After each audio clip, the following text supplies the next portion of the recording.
انسان کے روپ میں حیوان صرف دہشت گرد ننھے پھولوں کو کئی گھنٹوں تک مسلتے رہے، جن چہروں کو مائیں لاڈ سے چوما کرتی تھیں، جن ماتھوں پر باپ شفقت سے ہاتھ پھیرا کرتے تھے، جن قدموں کی آہٹ سے گھروں کی رونقیں آباد تھیں، جن کی آواز زندگی کا ساز تھی۔ کوئی بتلائے گا کہ ان بچوں کا قصور کیا تھا؟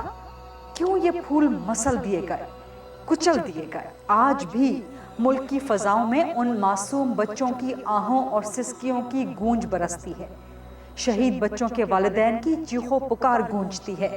آج بھی کسی عظیم ماں کو اس کے لختے جگر کا انتظار ہے۔ میرے بیٹے کی ایک عادت ہوتی تھی نا، وہ میرے ساتھ بہت زیادہ اٹیچ تھا۔ وہ جب گھر میں داخل ہوتا تھا نا تو اس کی پہلی آواز گیٹ سے مما مما مما۔ 7 سالوں سے یہ آواز میں نے نہیں سنی۔ وہ جب مجھے نہیں دیکھتا تھا تو وہ ڈھونڈتا تھا کہ میری ماں کدھر ہے۔ سب سے پہلے تو میں اس آواز کو ڈھونڈ رہی ہوں 7 سالوں سے، میرے کان ترس گئے ہیں اس آواز کو۔ اتنا اٹیچ تھا میرے ساتھ کہ اس کو پتا تھا کہ میری ماں میرے بغیر نہیں رہ سکتی، اور یقیناً اس وقت بھی اس نے یہی سوچا ہوگا کہ میری ماں میرے بغیر کیسے رہے گی۔ اس نے میرے بارے میں ضرور سوچا ہوگا۔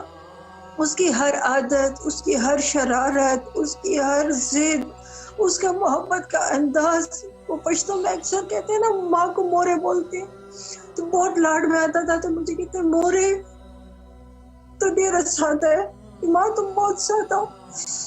جو ہے اس کی میں کہتی ہوں کہ کوئی بات بھی میں ابھی تک نہیں بھول پائی۔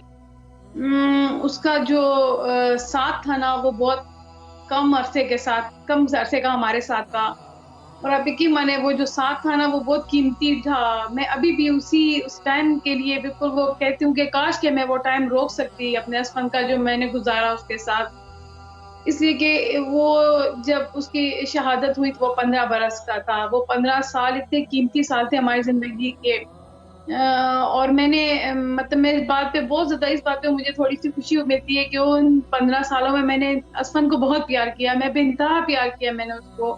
شاید زندگی کا سب سے بڑا امتحان ہے جو اس وقت ہم گزار رہے ہیں۔ اس امتحان کا ہمیں سلیبس نہیں معلوم، اس لیے ہر لمحہ پہلے سے زیادہ مشکل ہے۔ ایک ماں کے لیے جب سے وہ پیدا ہوا تھا اس سے لے کر اور 16 سال اس کی عمر تھی، اس تک کا کوئی ایک لمحہ نہیں ہے جس کو کہ ہم کبھی بھی بھول سکے ہوں۔ صبح اٹھتے ہیں تو ایک بات، اور رات پہ سونے لگتے ہیں تو دوسری بات۔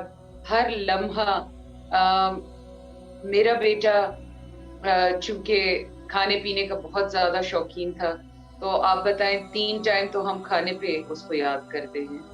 اکثر وہ نئی نئی چیزوں کی فرمائش کیا کرتا تھا۔